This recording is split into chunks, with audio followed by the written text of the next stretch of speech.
Bonjour à tous, aujourd'hui je vais vous raconter mon incroyable séjour en Amérique du Nord. Une aventure pleine de découvertes, de cultures variées et de moments inoubliables. Je vais partager avec vous les grandes étapes de mon voyage et le coût approximatif du vol, de l'hébergement et des activités sur place. C'est parti. Pour commencer, j'ai pris un vol aller-retour Paris-Montréal qui est l'une des plus grandes portes d'entrée de l'Amérique du Nord. Le prix du vol était de 1100 €, donc aller-retour, réservé quelques mois à l'avance. Petit conseil, surveillez les offres promotionnelles des compagnies aériennes si vous souhaitez avoir de bons tarifs pour votre vol. Sur place, j'avais loué normalement une Dodge Charger pour 10 jours et malheureusement, j'ai eu une Ford Malibu. On m'a expliqué que c'était soit la Dodge Charger, soit un véhicule similaire et j'ai eu une Ford Malibu qui, pour moi, je vais vous montrer les images, qui n'est pas du tout similaire. C'est comme si j'avais commandé une BMW et que j'avais eu à la place une Peugeot. J'ai rien contre les Peugeot, mais c'était deux véhicules qui n'étaient pas du tout similaires. D'un côté, vous avez 500 chevaux et de l'autre côté, vous avez que 200 chevaux. Donc, ça a été le premier point négatif de notre arrivée, le véhicule. Donc, mon séjour a commencé à Montréal, une ville cosmopolitaine où l'anglais et le français cohabitent. Donc, j'ai passé 2 jours à explorer cette ville. Pour l'hébergement, j'ai choisi un motel confortable de 3 étoiles en banlieue de Montréal. Ça m'a coûté 120 € par nuit, donc 240 € pour 2 nuits. Sur ces 2 jours, on a fait plusieurs activités. On a visité le vieux Montréal et la basilique Notre-Dame. La balade dans le parc du Mont-Royal avec sa vue panoramique au niveau du Belvédère. Vous avez une super vue sur toute la ville à 180 degrés. Et la visite du port et de la Grande Roue. On a fait la Grande Roue de Montréal qui nous a coûté une trentaine d'euros par personne. Le coût approximatif à Montréal, ça a été à peu près 300 € pour ces 2 jours.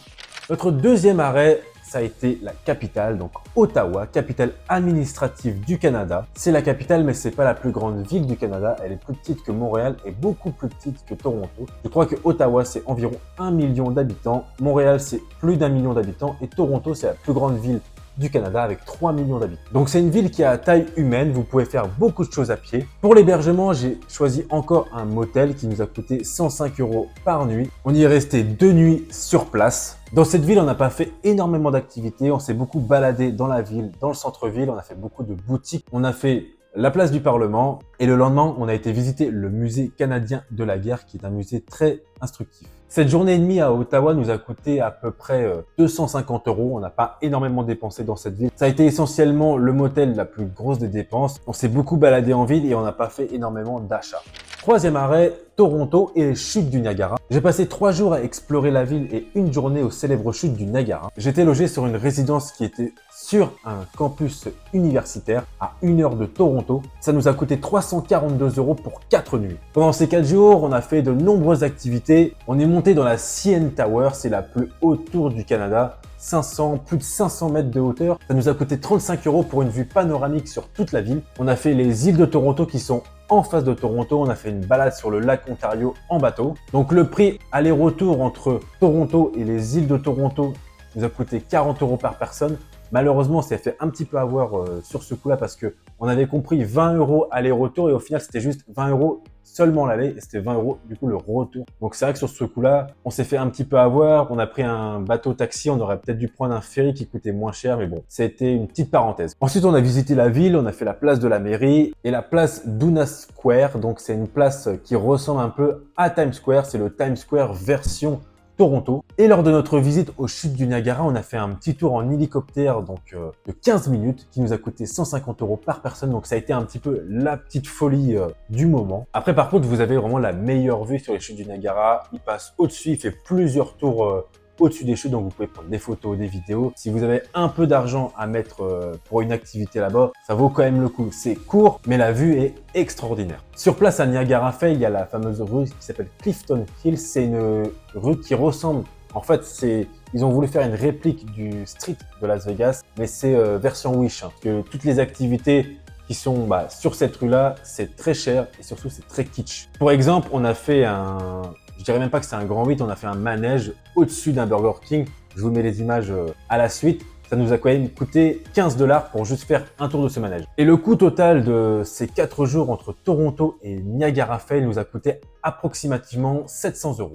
Dernier arrêt, New York City, la ville qui ne dort jamais, m'a accueilli pendant 2 jours. J'ai loué un hôtel en plein centre de Manhattan avec un rooftop au 26e étage, très bien situé à 150 € par nuit, donc ça nous a coûté 300 € pour 2 nuits. Pendant ces 48 heures, on a fait beaucoup d'activités. On a visité le pont de Brooklyn, on a été voir le pont de Manhattan, on a été dans le quartier d'Embo, on a visité le quartier de Wall Street, la 5e avenue, on a été faire un petit tour sur le mémorial des 2 tours du 11 septembre où il y a les 2 emplacements qui sont encore sur place. On s'est promené à Central Park, à Times Square, où Times Square, il y avait énormément de monde. Si un petit conseil à vous donner, évitez d'y aller le week-end, surtout en soirée parce que c'est bondé de monde. On a fait aussi la gare centrale de New York où il y a de nombreux films qui ont été tournés là-bas, comme par exemple Je suis une légende ou Men in Black. Et le coup de cœur pour moi, ça a été le ferry entre Manhattan et Staten Island. C'est un ferry gratuit, vous le prenez soit de Manhattan, soit de Staten Island et ça fait l'aller-retour.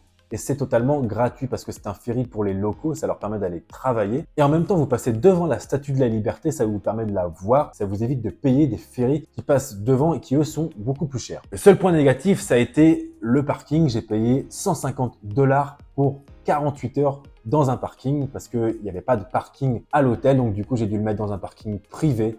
Et c'est vrai que c'est un peu cher, c'est un peu hors de prix, on va dire. Le coût total de New York, ça a été environ 550 € pour 48 heures. Lors de ce road trip à travers l'Amérique du Nord, on a fait environ 2000 km, soit plus de 20 heures de route. Et pour ce qui est de l'essence, vu que l'essence là-bas ne coûte pas trop cher, on est à environ 1 € du litre, donc ça m'a coûté entre 150 et 200 €. Et pour finir, le coût total de ce voyage de 10 jours pour 2 personnes, ça a été environ entre 6 000 et 6 500 €, tout compris. Voilà, merci de m'avoir écouté. N'hésitez pas à me poser des questions si vous avez prévu de partir en Amérique du Nord. Si la vidéo t'a plu, je t'invite à t'abonner et à aller voir mes anciennes vidéos. À bientôt, salut!